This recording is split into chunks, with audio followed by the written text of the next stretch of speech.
We've been engaged with a fairly large energy company for a while. They asked us to come in and help automate much of their HR processes, as well as capture and store the data in an appropriate fashion for later use. They had an HR team that was maintaining a number of applications for their employees. Some of these applications were built with an older technology stack that was becoming difficult to maintain and hard to find resources that had the knowledge to maintain that application. So the solution we came up with was to rebuild these applications using a low-code framework, the Microsoft Power Platform. We incorporated the Microsoft Power Platform to be able to build applications to automate that process, to really incorporate the entire employee lifecycle all the way through to termination. We capture the information via these applications into the cloud and being able to then utilize that data for other purposes or key purposes, in this case, to automate the HR processes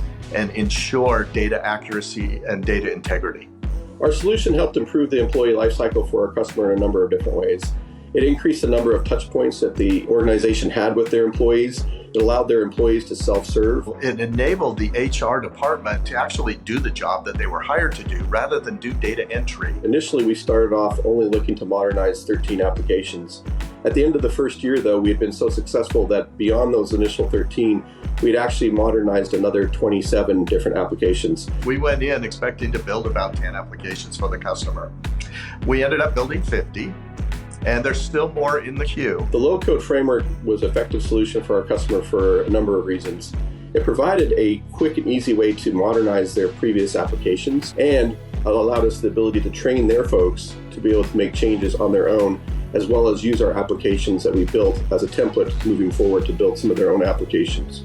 The solution was flexible, robust, and could also be adaptable to different situations that may come up in the future. Here is what we had identified as the onboarding user experience. As you can see, there are many departments involved.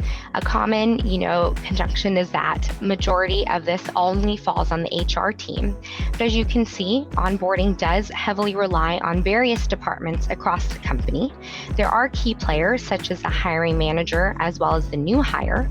But what we found in analyzing our current state is that it's a very disjointed process. And our hiring managers, on top of their day-to-day, are having to navigate our own integrated SharePoint to identify where do I go to onboard someone?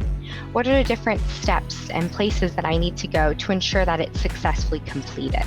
And so what we went ahead and did is consolidated all these tasks, identified a way to send reminders to them, and also ensure that they had, progress bars to see, okay, I have a new hire starting in 2 weeks. I'm very behind on, all the tasks needed to onboard. And so we again gathered and consolidated all these items that are currently throughout our SharePoint into one location and really focused on the hiring manager journey.